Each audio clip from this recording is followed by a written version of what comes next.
各位编织的朋友大家好，我是艾芙琳。上一集我们聊到怎么看懂钩织书，从作品照片一路找到图解。这一集我们就来认识钩针符号，以及了解如何实际操作。首先是基础的针法，钩针的花样几乎都是由基础针法组合或者是衍生而成。首先是锁针，符号是空心的椭圆形，而操作手法也是钩针最基础的动作，也就是钩针由下而上挂线，拖出线圈，完成一个锁针。引拔针是在既有的针目之上执行锁针的动作，钩针穿进针目，再挂线钩出，依次拖过针目与线圈，完成引拔针。短针是一个交叉的符号，钩针穿进针目，挂线钩出针目，再次挂线钩出2个线圈，完成短针。中长针是一个 T 字的符号，钩针先行挂线，再穿进针目，挂线钩出针目。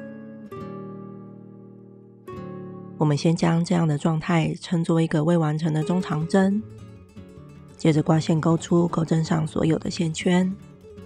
我们可以将横杠理解为针法的最后一次挂线钩出，如此完成一个中长针。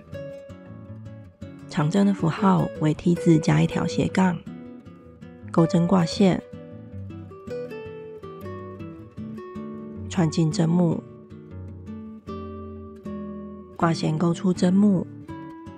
挂线钩出针目的这个线圈可以稍微拉长，挂线钩出2个线圈。我们可以将目前的状态称为这是一个未完成的长针，接着再次挂线钩出2线圈，完成长针。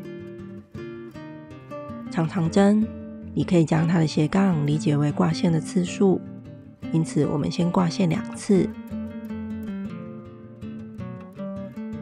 穿进针目，挂线钩出针目，挂线钩出2线圈3次，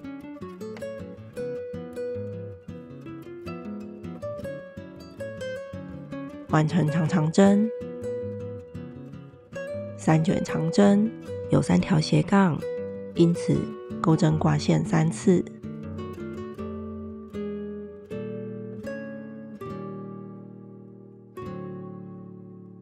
穿进针目，挂线钩出针目，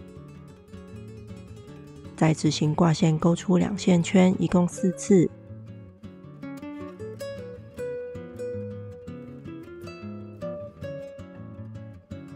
完成3卷长针。4卷长针，钩针挂线4次，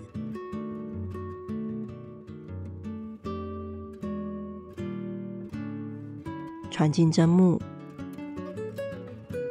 挂线钩出针目，挂线钩出2线圈，一共5次。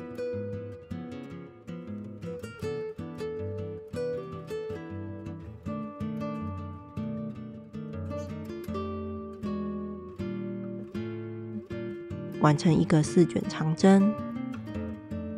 以上的符号可以说是图解的核心内容。接下来我们会学习更多的符号变化，让我们的钩织语言越来越丰富。我们下一集见喽，拜拜。